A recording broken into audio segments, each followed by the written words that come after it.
Welcome back to the weekly news roundup. This is the privacy edition. We will also have some smart tech and some security in this episode, and hopefully it doesn't go too long. But anyway, let's go ahead and get diving on into the show. First is a big FitBit update. Now that Google owns it all and wants as much data, Google looks at the model and says, "What do you mean you've been charging to collect more data? Open that bad boy up." So now if you happen to have a charge 4, you can now give Google a whole lot more data that you used to have to pay for, but they're like, we're monetizing this through our health insurance plans anyway, so go ahead and open it up for free. So you charge 4-bit FitBit users will now have access to, I think it's like EKG feature.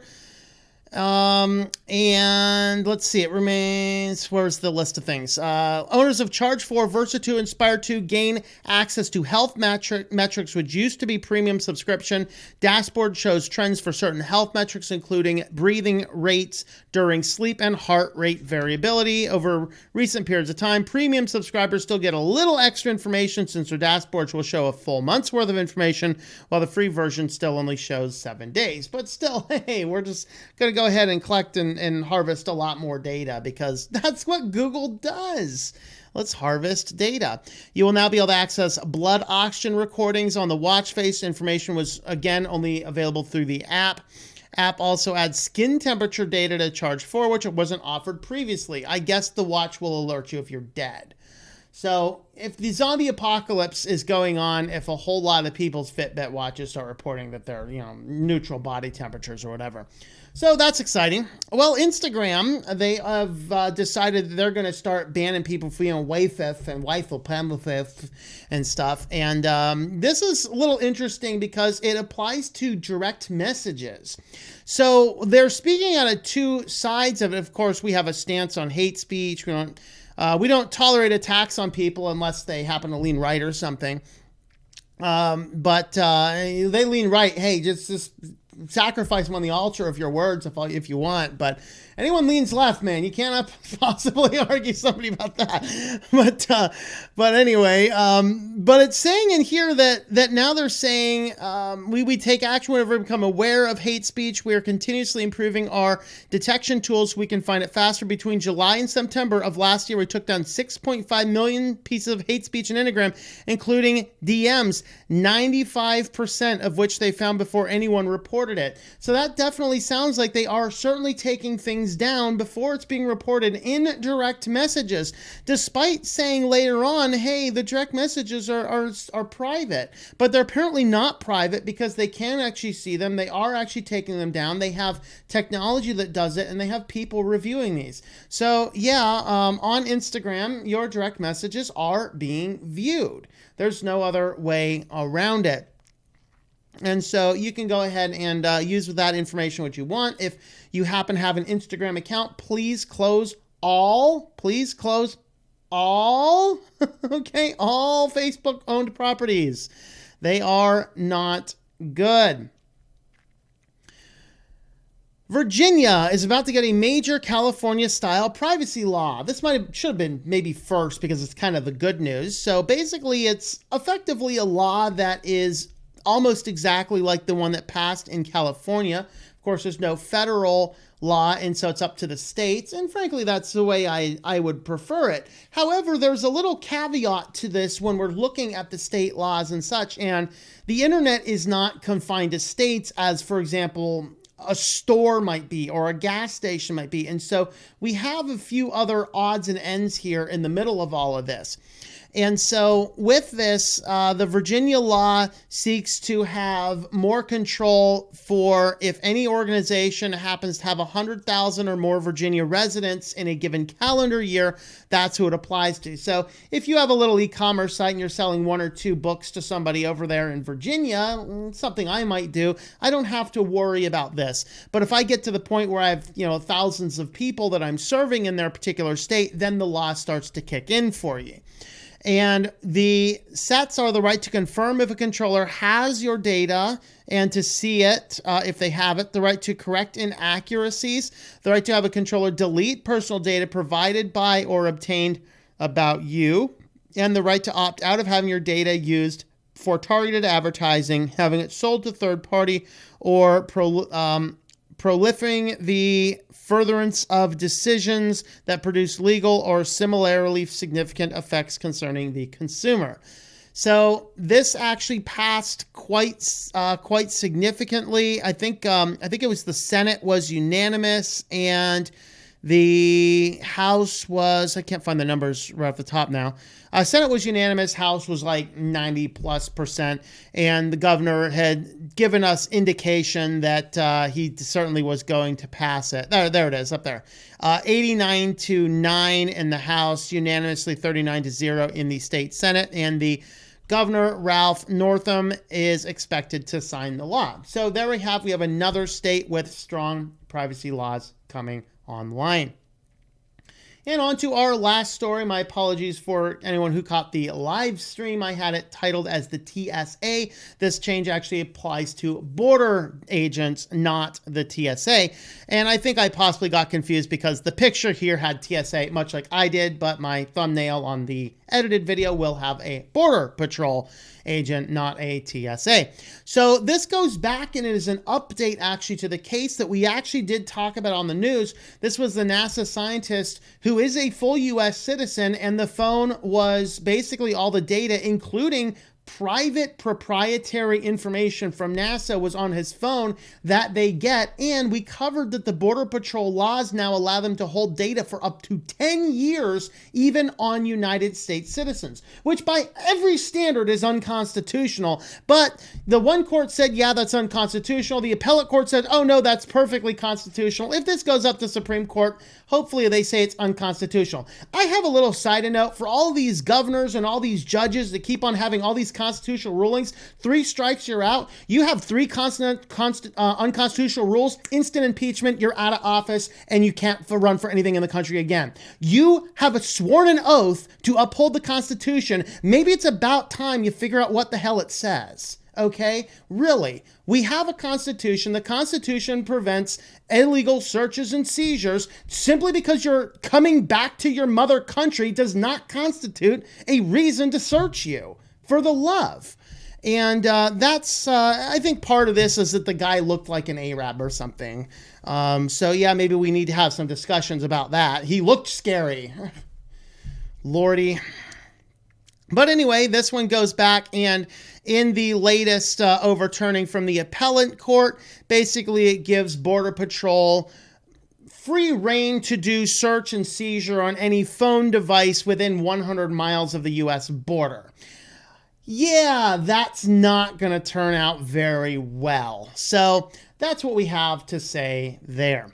Well, if you'd like to help support the channel, have a look at my affiliates. I have Linode is the one we are featuring today. I'm actually starting to move some of my clients over to Linode. Not that I'm mad at A2 hosting. It's just that cPanel kind of crippled the fees. And on Linode, I can run ISP config and run some open source server control settings. And so I'm playing around with that. Of course, our Jitsi that we use for our supporters stream is also running on Linode. It's an excellent platform. You can spin up a variety of different Linux servers, and there might be some non-Linux stuff in there too. I don't know. I've never looked. But you can go ahead and spin those guys up. Very good fees. You can prepay on your account. I don't like things coming out of my accounts every month, so I just go in there and just drop a bunch of money into the account.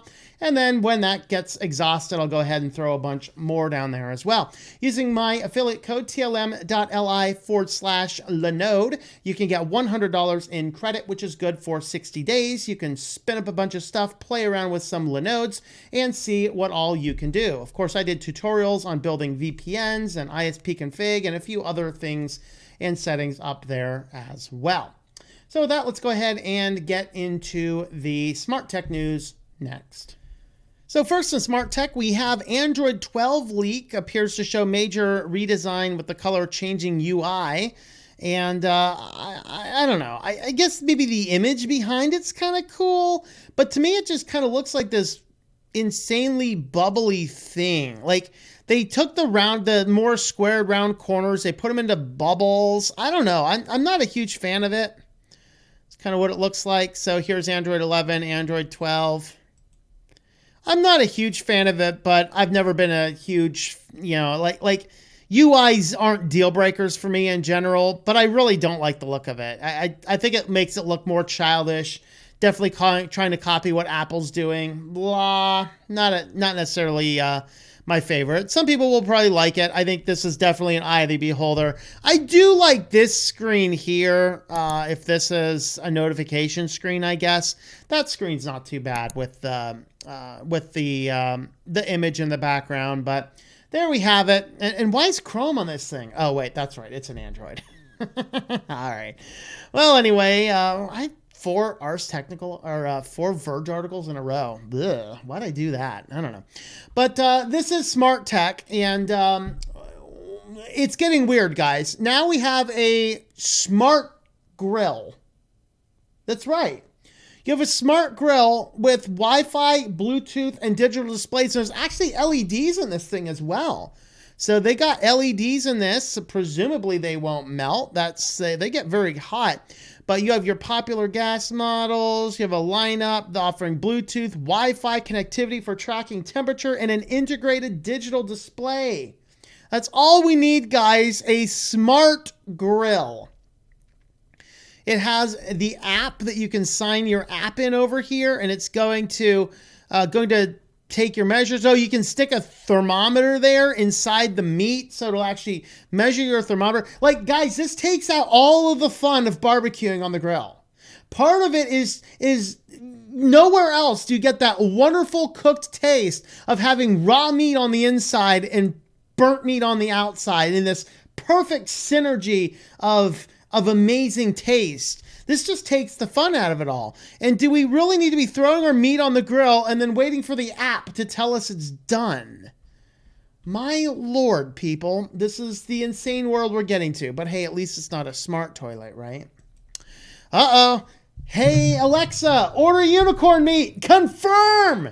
Because, yeah, Alexa now has an Alexa control center they're allegedly working on. Now, they do say in the article here that, this could go away. It could be quite a bit different. So this is not a picture of it. This is that other Amazon thing. So they want to build a command center that mounts to the wall. It allows you to control any of your Amazon connected smart devices, play media, make video calls, and down here, they also say it has the new radar in there that can detect your sleep. So here you have it, guys. We have the Amazon Alexa order unicorn meat confirm device mounted on your wall that's going to track your sleep. It's going to make video calls. It's going to control everything. Guys, this is getting nuts. Like, are these things going to go crazy? This is like, if I get one, I would have to name it Vicky, because it's just going to take over the human race. Because 3 laws safe, guys. 3 laws safe. And also, now your Alexa can greet people from your door with the new Ring Doorbell Pro. Now you go up to the door and your Alexa can answer the door with custom responses. Hello, Dave. I'm not opening that door, Dave. And then, of course, now you'll name your Ring Doorbell Hal, and then you'll be fighting about the things not going to let you in your house. It's going to be insane. So, of course, if I see someone having one of these Ring doorbells that I suspect it's actually going to be over here being one of these Ring devices, I'm going to run up to that doorbell. I'm going to say, hey, Alexa, order unicorn meat, confirm. Because that's what I do, guys. That is what I do. So there we have it. Your Alexa can now answer the door with pre-prepared responses. And your house guests, or maybe the Jehovah's Witnesses or something, can be talking to Alexa. That'd be fun. Let's see if the Jehovah's Witnesses can convert Alexa. Now, they're going to succeed. You're going to come home, and then Alexa's going to start telling you about the Jehovah's Witness type stuff later on. Wouldn't that be epic? That'd be fun. The JWs are going to convert your doorbell. Because that's the world we're living in, yo. And finally, we have a new cowboy e-bike can now navigate you around air pollution. And I was looking at this article, I'm going, this is a lawsuit waiting to happen. They can't navigate you around air. Like, okay, guys, just a news for you. If there happens to be air pollution in your city, maybe you're in San Francisco and you got smog, or I guess it's Los Angeles for the smog. San Francisco is like the poop odor. You know, you get this. It's not going to be 3 blocks down, okay? It's going to be in the city or it's going to be not in the city. Your e-bike is not going to route you through the Hoover Dam to get you to Las Vegas, okay? Just telling you, that's not the way it's going to happen, all right? But anyway, this thing is allegedly going to navigate you around air pollution in probably the stupidest marketing campaign I've ever seen that will probably get sued for false advertising. So if anybody hears about these guys being sued for false advertising, definitely let me know. I would be very happy to hear that. How does it work? Well, they say that they have, they have information. Okay, measures air pollution emitted by 10 million traffic jam sections around the world every 12 minutes for over 30,000 cities worldwide. They also say in here, I think they have like 47,000 sensors worldwide. So basically there's all these sensors all over the place. Think of it as a botnet for pollution. And then they're trying to feed this data back to your bike. I just have one simple question. How in the world does that get me around the pollution in the city? Because if there's a data point in Shanghai, it has no bearing on the city pollution in State College. What's my bike gonna do? Find a better route through the Himalayas? I guarantee you the air's cleaner up there. So there we have it, guys. We have a pollution avoiding e-bike. Isn't that exciting? Well, let's go ahead and have a look at some security news next. This one was glorious. Mwah! I love this article. So, a Florida water treatment plant was hacked. They had TeamViewer running on a communal password on a non-updated Windows 7 computer. So a hacker got in there and said, "What's this button do?" And they ended up adding 100 times the sodium hydroxide amount to the water. And so here is the press release. And what they found, they're looking, the digital forensics unit is looking into this. Friday, February 5th. The intrusion targeted the city of Oldsmar computer system for their water treatment plant. They got in. The intrusion happened at 8 a.m., was brief and not cause for concern due to supervisors regularly accessing the system remotely to monitor the system. At 1:30 p.m., a plant operator witnessed a second remote access user opening various functions in the system that control the amount of sodium hydroxide in the water. Operator noted the remote access user raised the levels of sodium hydroxide in the water. Operator immediately reduced the levels to their appropriate amount, and the individual investigation revealed that the hacker remotely accessed the treatment plant's computer for approximately 3 to 5 minutes. Well, here's the problem with that, all right? They might have accessed this for 3 to 5 minutes. However, the problem that we have is, what if a guy wasn't looking at that time? Really? So what went on here? Well, they have a Windows 7 computer, and everybody on the team has the same login credentials for TeamViewer. And these people are trying to run our country. Yeah, this happens at the low level. It happens at the high level. Sheer degrees of incompetence. In fact, I think we have another story. Maybe it's in the security section on a similar thread. It might be in one of the other sections, but we'll see. So where did the advisory come from? Well, the Massachusetts officials. And I had to figure out, what did Massachusetts guys have to do with the guys in Florida? Well, apparently after this, it caused big memos about security to go out to water treatment plants all across the country. And so everyone's coming in here going, well, how'd this happen? Well, you don't use TeamViewer on a Windows 7 computer connected to the internet where everybody has the same login credentials and are working from home.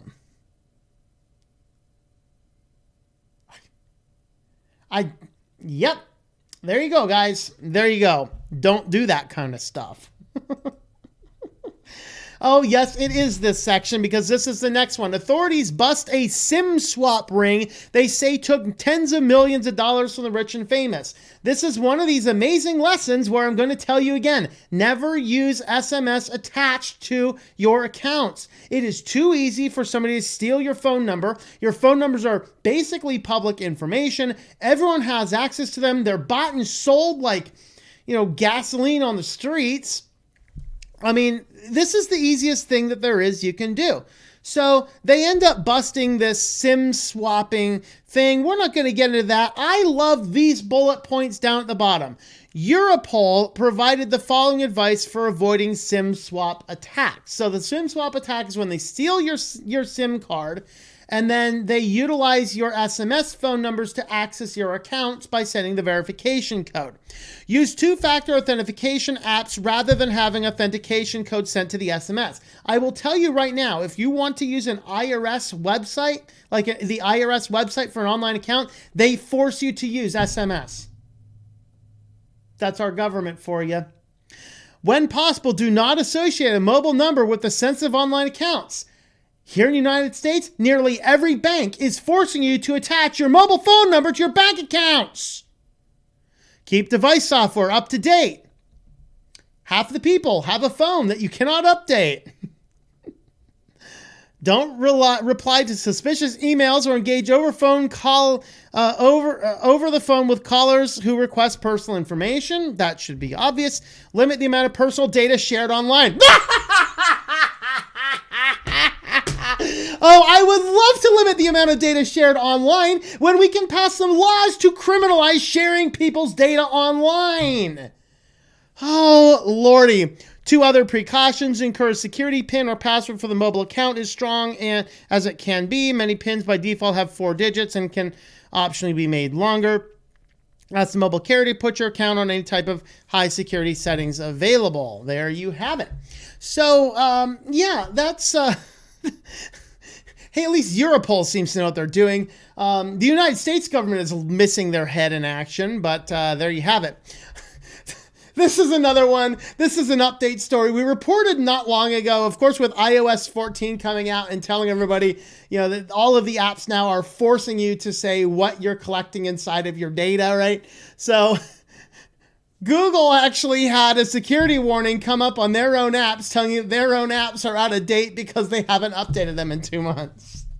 Kind of an update. They fixed this. So if you're on iOS devices, Google did an update the day before that push was going out, so they didn't have to disclose through an Apple update what data they're actually collecting. So they didn't update anything. And now their servers are saying, your app is old. You should update that. They fixed the server. No. We fixed the glitch. So it won't be a problem. It'll work itself out. Good to know. Good to know. And this one was a glorious piece of malware. Just, kudos to the guys who developed this one. This phishing attack uses Morse code. Like, what? Yeah. So when you download it, and I was trying to see if I actually had any of these because I've been getting a barrage of spam lately, but this barrage of spam, unfortunately, have all been PDFs. I was looking for my spam for one of these to play with and open up, but I didn't get a chance to find one. So they're sending you a Excel document, I believe it is, and let's see. I'm missing one step here. Okay, so it starts with an email pretending to be an invoice for the company with a subject mail like revenue payment invoice.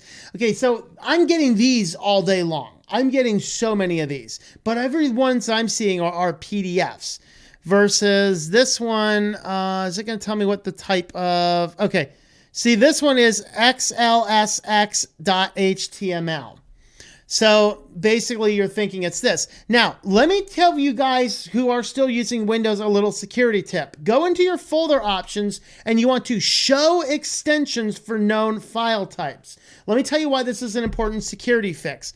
Because in Windows, if you have that button unchecked, which is what they do by default. So by default, Windows hides file extensions. Because it's like, oh, you can tell from the icon what it is. But oftentimes what scammers are doing is they're sending you the file. And if you have that out and you download that file, it looks like it's like .pdf, but really it's .pdf.exe. And you don't know it, you think it's a PDF, but it opens up as an executable program instead. So by showing the file extensions, you're going to increase your security if you're still on Windows. So this is pretending to be an Excel spreadsheet, but it's an HTML file. When you download this guy and you open it up, this is what we see. This is glorious. It's Morse code. So they have a script function written here in JavaScript, and what the script function is going to do is it's setting all the Morse code dots to what their individual letters are, and then it's parsing this out and rejoining this. This gets around the spam filters that's looking for malicious URLs. So the thing sees this like, I don't know what the hell this is, but the JavaScript code rebuilds the URL, and then the URL is going to send you to one of these shady places here with JavaScript files. And then what the file is going to do is it's going to pull up a box, which is a pretend Office 365 login. So you have to supply your password. Very brilliant piece of malware, I gotta say. So once again, guys, be careful about the stuff that's out there. Well, if you want to help support the channel, have a look over on my Patreon site, patreon.com/TOMM. And this covers support for my Linux channels, my Christian channels, and my writing work. So you can go ahead and have a look over there. And that's patreon.com/TOMM. Thank you for watching this video from Switched to Linux. This channel would not be possible without the backing of the program supporters scrolling on the screen now. You can be a supporter at Patreon at patreon.com/TOMM or at thinklifemedia.com. I also want to thank the open source community who creates such excellent software that makes producing this show possible. Please remember to support your software communities. Thank you, and I hope that you enjoy switching to Linux.